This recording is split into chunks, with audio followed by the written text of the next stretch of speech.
अस्सलाम वालेकुम, कैसे हैं आप लोग? ओके, ये मैंने अभी रिसेंटली एक 7 से 8 साल की बच्ची की शर्ट और साथ में जो है ट्राउज़र दोनों स्टिच किए हैं। तो इसकी अब मैं मेजरमेंट लेके जस्ट मैं अभी शर्ट की मेजरमेंट आपको बताऊंगी कि ये ट्राउज़र के साथ जो मैंने शर्ट सी है तो इसकी मेजरमेंट क्या है, स्टिच होने के बाद इसकी मेजरमेंट क्या है और जो कटिंग के साथ मेजरमेंट होगी वो सारी मैं अभी आपको मैं डिटेल से बताऊंगी, ताकि आप लोगों के पास स्टिच है तो भी आपको समझ आ जाए और अगर नहीं है तो भी आपके लिए ईजी हो जाएगा मेजरमेंट्स लेना। ओके, यहाँ पे ये मेरे पास बिल्कुल एक नॉर्मल, अगर आप कहेंगे ना नॉर्मल सिली शर्ट, ना लॉन्ग ना शॉर्ट, ठीक है, 29 इंच है।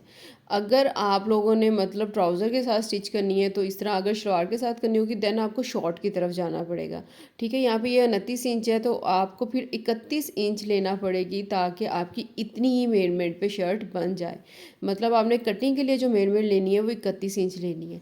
उसके बाद सेकंड चीज़ जो है हमारे पास कपड़े की चौड़ाई है, ठीक है, वो दामन के अकॉर्डिंग होगी। दामन यहाँ पे मैंने ज़रा एक्स्ट्रा लिया हुआ है 20 इंच। अगर आपने नॉर्मली जाना है तो 18 इंच जो होगा वो काफ़ी होगा, ठीक है, लाजमी नहीं आप लोग 20 इंच ही सिए। इसके बाद हम आएंगे शोल्डर की तरफ। शोल्डर तो हमें एक ही है कि 12.5 इंच, ठीक है, इतना तैयार चाहिए, होना ही चाहिए, इससे कम नहीं होना चाहिए। उसके बाद अपर बस्ट, ये भी 16 इंचज़ रेडी होना ही चाहिए, इससे कम नहीं होना चाहिए। इसके बाद आर्म होल है। आर्म होल जो है वो उसकी मुझे डेप्थ जो चाहिए होगा 6.5 इंच पे चाहिए होगी, इतनी ही। ये इसमें सिलाई का मार्जिन भी होगा, हम टोटल इतनी ही डेप्थ पे जो है वो इसकी कटिंग करेंगे। और इसके बाद जो है स्लीव्स की जो लेंथ है वो ज़रा, बच्चों की बाजू बड़े होना शुरू हो जाते हैं तो 17 इंचज़ रेडी होनी चाहिए यहाँ पर, ठीक है। मैंने मेजरमेंट यहाँ पे लिख भी ली हैं ताकि आप लोगों के लिए इजी हो जाए कि जब आप कटिंग कर रहे हो तो बार बार आपको चेक करने की ज़रूरत नहीं, आप जस्ट स्क्रीनशॉट लें। बस इसमें आपको थोड़ा सा लेंथ का चेंज नज़र आएगा क्योंकि जो मैं शर्ट अभी कटिंग कर रही हूँ वो शलवार के लिहाज से उसकी लेंथ में 26 रेडी रखूँगी, बाकी आप अपने हिसाब से रखिएगा। ओके, यहाँ पर ये मैंने फैब्रिक सेट कर लिया है, फ्रंट और बैक के दोनों पैनल हैं। उसके बाद सबसे पहले मैं आपको दिखाती हूँ इसकी लंबाई। ये मैं 26 इंच तैयार रखने वाली हूँ शर्ट, तो इसकी मैंने यहाँ पे लंबाई ली है 28 इंच। मैंने यहाँ पे कपड़े की चौड़ाई टोटल 18 इंच ली है, ठीक है। आप लोगों ने अपने हिसाब से लेनी है। अगर आप दामन बड़ा रख रहे हैं, लाजमी नहीं है कि जो कटिंग कर रहा है आपने उसी के हिसाब से चलना है। कटिंग के जो पॉइंट ज़रूरी है वो मैं आपको साथ के साथ बता देती हूँ। यहाँ पे ये फैब्रिक हमने यहाँ ऐसे फ़ोल्ड कर लेना है। फ़ोल्ड करने के बाद में अब ये मैं यहाँ पे कैमरा करीब कर रही हूँ। सबसे पहले आपने ऊपर से देखना है कि कोई फैब्रिक आगे पीछे तो नहीं है, तो आपने यहाँ पे हल्का सा 1 सेंटीमीटर पे इसको मार्क करके ऊपर से एक्स्ट्रा फैब्रिक यहीं पे कट कर देना है ताकि बाद में वो जो है वो आपकी मेजरमेंट ख़राब ना करे। उसके बाद आपने सबसे पहले नेक लाइन का पॉइंट लेना है। नेक लाइन जो है वो मैं 3 इंचज़ पे मार्क कर रही हूँ। 3 इंच पे मार्क करने के बाद जो है मैं शोल्डर का मार्क ले रही हूँ। ये 12.5 इंच मुझे तैयार चाहिए था।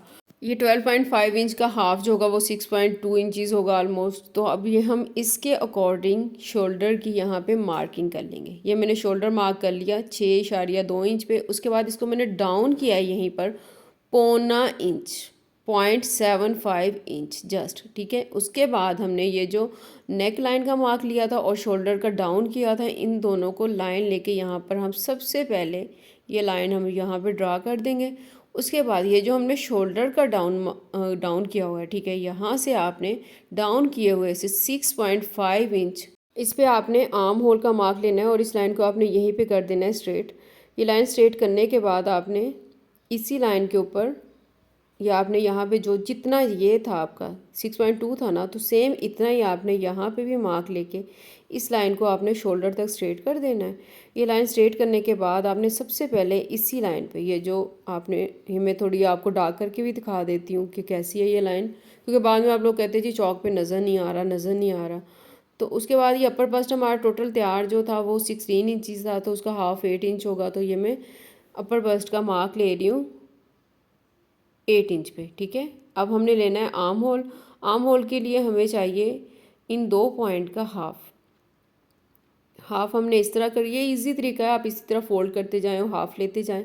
ये हाफ लेने के बाद आपने इसी पॉइंट को, ये जो आपने हाफ का पॉइंट लिया है 1 सेंटीमीटर जो है वो अंदर की तरफ लेना है, ठीक है। अंदर की तरफ आपने लेना है क्योंकि हमने फ्रंट के आर्म होल की कटिंग इसी के अकॉर्डिंग करनी है। ओके, ये देखें, ये वाला मार्क मैं थोड़ा डार्क कर रही हूँ, आपको सही नज़र आ जाए, आ गया ना नज़र, ठीक है। अब इसके बाद हमने यहाँ पे 3 पॉइंट बनाने, ये वाला, ये अंदर वाला और ये जो अपर बस्ट वाला, इससे हमारा फ्रंट का आर्म होल बनेगा, ठीक है। मैं भी आपको ये देखिए फ्रेंच कर्व से सेट करके दिखाती हूँ। ओके, फ्रेंच कर्व आप लोग ले लें, ये हर जगह से मिल जाता है ईज़िली। ठीक है, ये 3 पॉइंट आप लोग जो है इनको मिला के यहाँ पे आपने फ्रेंच कर्व को इस तरह सेट करना है। देख लें मैंने कैसे सेट कर रही हूँ, आपको पता होना चाहिए फ्रेंच कर्व कैसे सेट हुआ है। तीनों पॉइंट मिले हैं और उसके बाद ये मैंने शेप दी है। उसके बाद हमने बैक के आर्म होल का ये पॉइंट और ये वाला पॉइंट और ये सीधी लाइन के ऊपर पॉइंट है। ठीक है, उसके बाद शोल्डर का डाउन किया पॉइंट, इन तीनों पॉइंट को जब हम मिलाएंगे तो ये हमारा बैक का आर्म होल की शेप आ जाएगी। मैं आपको भी दिखाती हूँ ये दोनों शेप में डिफरेंस भी क्या आ रहा है। छोटी बच्ची का है तो बहुत ज़्यादा विजिबल नहीं है, लेकिन डिफरेंस है और इससे बहुत फ़र्क पड़ेगा सूट की ग्रेस में।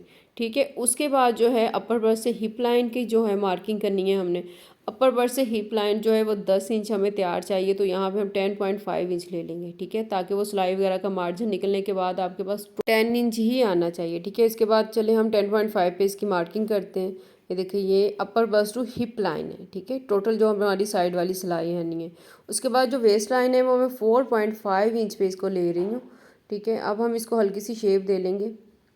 हल्की सी इसलिए कह रही हूँ क्योंकि मैंने कपड़ा बिल्कुल पूरा पूरा लिया हुआ है ये शलवार कमीज़ के लिहाज से, क्योंकि इसमें एक्स्ट्रा की ज़रूरत नहीं होती। शलवार जो है मैं वो वैसे ही फर्शी शलवार सी रही हूँ, तो मैंने बिल्कुल भी एक्स्ट्रा कपड़ा नहीं लिया, जस्ट सिर्फ यहाँ पे फोल्ड करने का ही मार्जिन रखा है। कटिंग हम ऊपर से शोल्डर से जो राउंड किया हुआ है वहाँ वाले मार्क से स्टार्ट करेंगे और जस्ट बैक के आर्म होल की कटिंग करनी है। यहाँ पर ये बात ध्यान में रखनी है, फ्रंट की कर दी तो आपने सूट ख़राब कर देना है।